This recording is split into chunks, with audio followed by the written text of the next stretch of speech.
Hello everyone, Shadefire here, and today I'm doing a What's update for Subnautica's Spy Pengling update, which is the June update.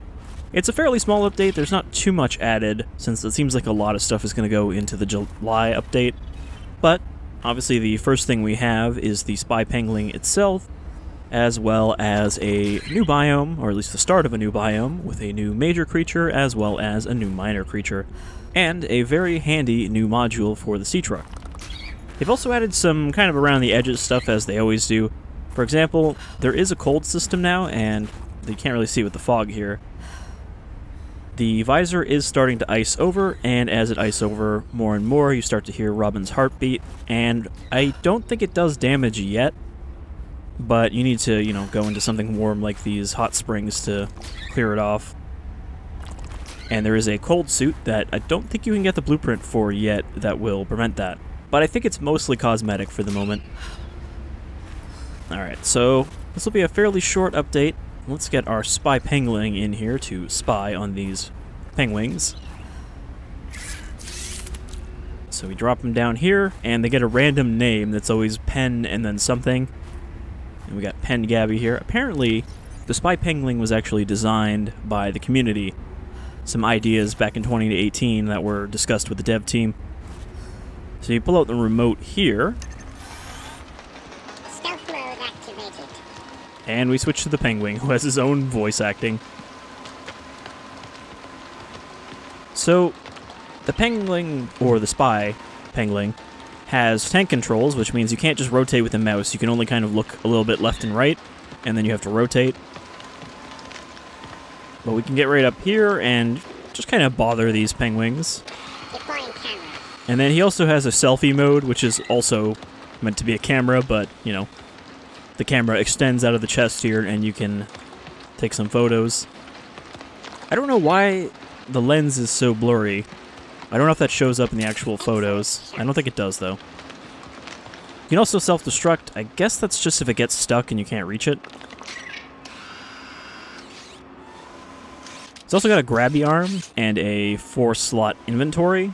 I guess the idea that they describe it is that there will be some little caves and stuff that only the Spy Penguin can get in to get the resources in there. So I assume they'll design something for that that's actually necessary. Like maybe one of the tablets for the precursor artifacts.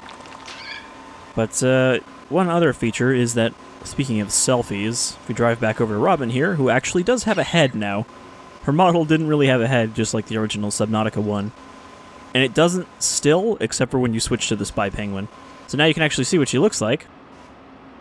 And if you switch to the camera mode, she will do various poses, and you'll get this, filter.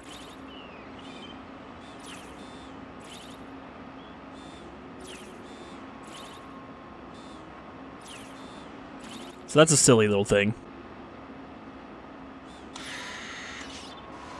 You can also drive right up in front of her and, Surveillance activated. Me and my spy. So yeah, that's the Spy Pengling. Not really too much to it. It's got the companionship level and the infiltration value, which don't actually do anything yet. And then you just pack him right back up. Alright, you can hear the heartbeat from the freezing and the crackling.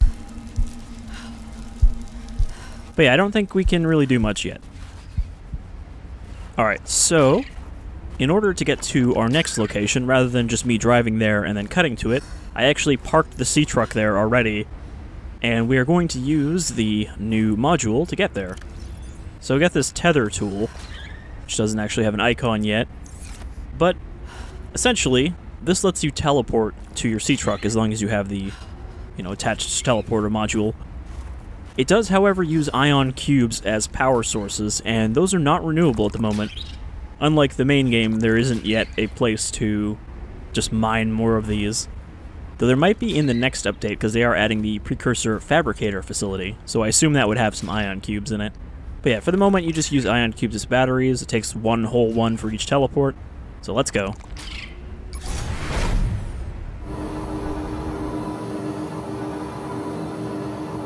I think this is meant to replace the idea they proposed earlier in the Subnautica Below Zero development blog, where they had shown some of the teleporters from Natural Selection, because of course this is the same universe, but just the kind of base teleporters. Alright, so we are down here in the Tree Spires, which is one of the 3 Thermal Spires biomes that I guess surround Rocket Island. Last update had the Purple Vents, which is one of the other ones, as well as the original just Thermal Spires, but here we have the new creature. This is the Vent Garden. It is a massive leviathan creature that has basically a little ecosystem inside of it, which is not too developed yet, but it sounds like they're going to be adding more to that later. So there's not too much in the Tree Spires aside from the Vent Gardens, but you know, these are kind of the Tree Spires themselves. Now, there are 2 sizes of Vent Garden. There's the huge ones, and then there are also the little babby ones that actually swim around. But the huge ones are just kind of rooted down, and I think there are only 2 of them so far. Now, gotta watch out, because this biome also does have chelicerates in it. I think there is one kind of circling around here. 30 seconds. Alright, let's maybe stay in the sea truck. Now, the one problem with the Vent Garden, and something that wasn't clear from the concept art, is that it is actually full of water, not air. So that's not like a little safety zone in there. You do actually have to worry about drowning. But let's get a bit closer here. Alright, that's the chelicerate, but I don't think it's after me. I think it's just eating a fish. But yeah, you've got this kind of like base structure with these anchors holding it down, and you've got the bubble protecting the interior, like grow pads, I guess those are. But what makes this thing special is that we can actually go inside it. So we go under here, where it's got like an intake vent, where it sucks up water. It kind of like blocks you from going in with those little filters, but then kind of gives up. And in here, essentially, we just have these little grow pads. Now, right now, they just have these gel sacks, which you use for making the cold suit, because they produce heating gel. But it sounds like they're going to have more stuff growing on these in the future, because that's really kind of all they have right now. And then we got this big, like, filter thing, and we'll see on the outside that there's actually like a vent leading outward. 30 seconds. So the idea is that it sucks in water and it filters out what it needs, as well as, I believe, heating the water or sucking up the heat from the water. Because you can see it is deployed over a thermal spire, and that is kind of its main reason for being in this area. Oxygen. Alright. I was like, where did I park my sea truck? But yeah, so that's kind of the main creature of this update. It's pretty cool, but it doesn't really do much on its own yet. Alright, I think I saw a small one over here. They kind of drift around, so you have to look a little bit to find them. Okay, there's the chelicerate. So, oh, there's 2 of them there. The other creature we need to find is supposed to be in the lily pads, which are next to this biome. However, I have seen a few of them around here, so I'll see if I can find one. But yeah, these are the juveniles. They just kind of drift around, and they don't really have anything growing on their pads yet. I guess not until they get bigger. But they are pretty cool. Now, as for our other creature, I think there was one over this way. Oh, did I get hit by the chelicerate, or was that a brute shark? Pretty sure if it was a chelicerate, we would have seen it.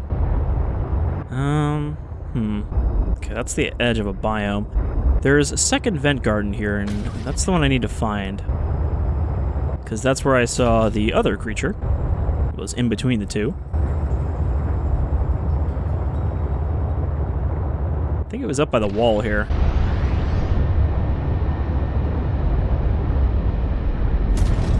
Alright, maybe I need to slow down so I don't run it over. Alright, yeah, so here is the other vent garden.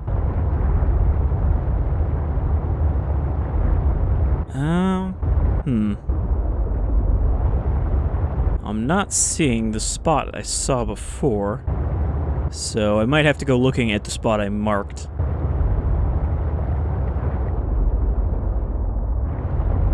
Oh, no, there he is. Seek fluid intake.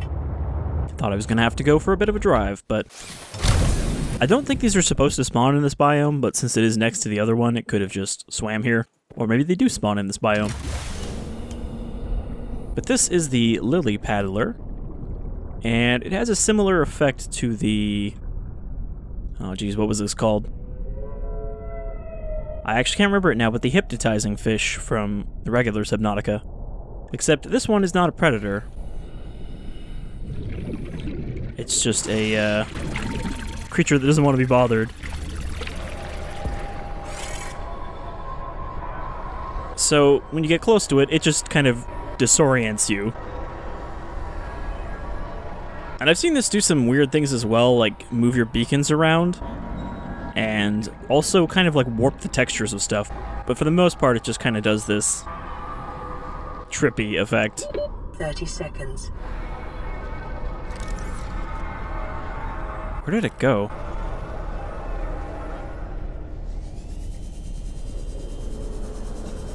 Oh, my sea truck is getting delicately stroked by these tendrils.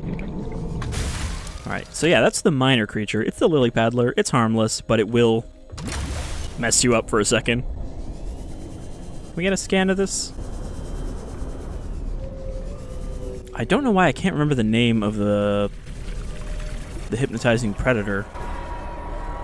They do still draw you in, though.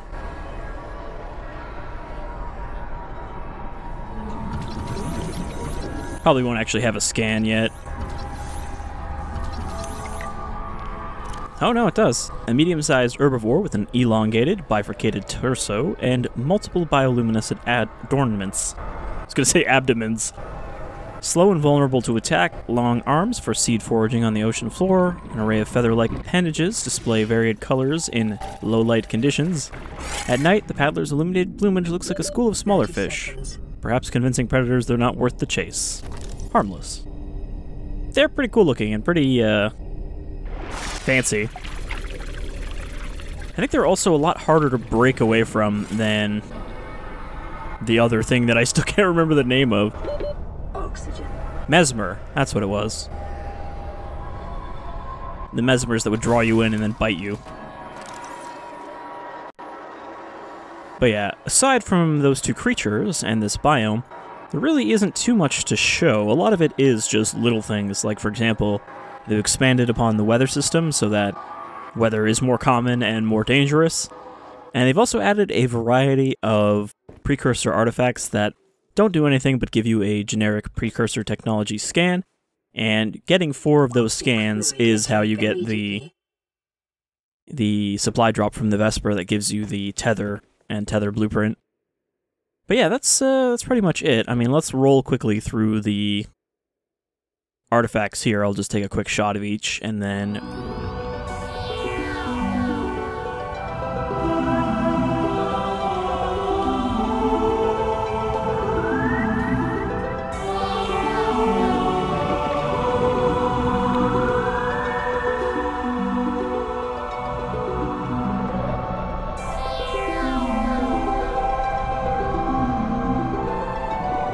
I guess that pretty much does it for this What's Update. Very short one, but next time we have a new leviathan and a new facility and a new biome, or at least a new deep biome to check out. So that'll be a longer video in July. But until then, I've been Shadefire, and thank you for joining me once again as we check in with Subnautica Below Zero's development. Take care, everyone.